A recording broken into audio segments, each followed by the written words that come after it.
Friends, இன்றைக்கி நம்ம ice biryani சேனலில் குஜராத்தி ஸ்பெஷல் மேத்தி தேப்லா செய்யலாம்.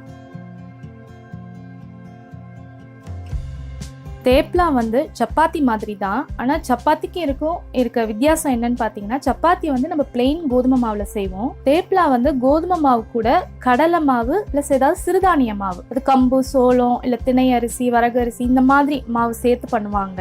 இங்கே நான் 1 கப் கோதுமை மாவு எடுத்திருக்கேன், நல்லா திணிச்சு தான் எடுத்திருக்கேன். 1/4 கப் கடலை மாவு எடுத்திருக்கேன். வெந்தய கீரை 1/2 கப் எடுத்திருக்கேன். அதாவது 2 கட்டு வெந்தய கீரை எனக்கு வந்தது. ஏன்னா கீரை மட்டும் நம்ம எடுக்கிறதுனால எனக்கு 2 கட்டு கீரை தேவைப்பட்டிருக்கு.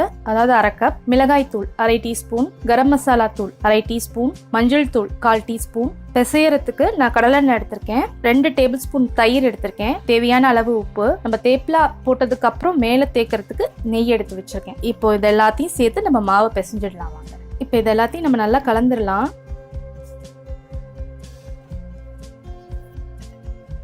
முதல்ல நல்லா பிசைஞ்சாச்சு. ஏன்னா தயிர் சேர்க்கறதுனால முதல்ல இந்த மாதிரி நல்லா பிசைஞ்சிட்டு அதுக்கப்புறம் நம்ம தேவையான அளவு தண்ணி சேர்த்து பிசைஞ்சோம்னா மாவு கரெக்டான பதத்துக்கு வரும்.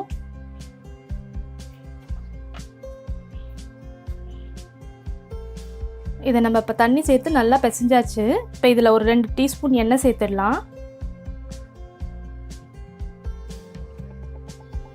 இப்போ இதை நல்லா பிசைஞ்சாச்சு.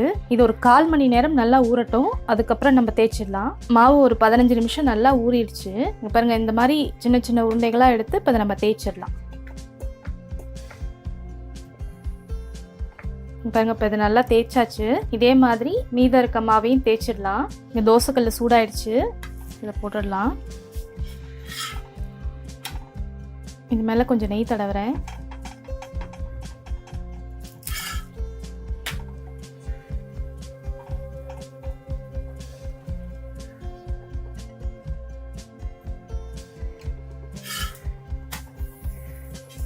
இதில் வெந்தயக்கீரை சேர்த்துருக்கிறதுனால நான் கொஞ்சம் குறைவான தீயில தான் வேக வச்சு எடுக்கிறேன். ஒரே நேரத்தில் ஒரு பக்கம் ஃபுல்லாக வேக விட்டுறாதீங்க.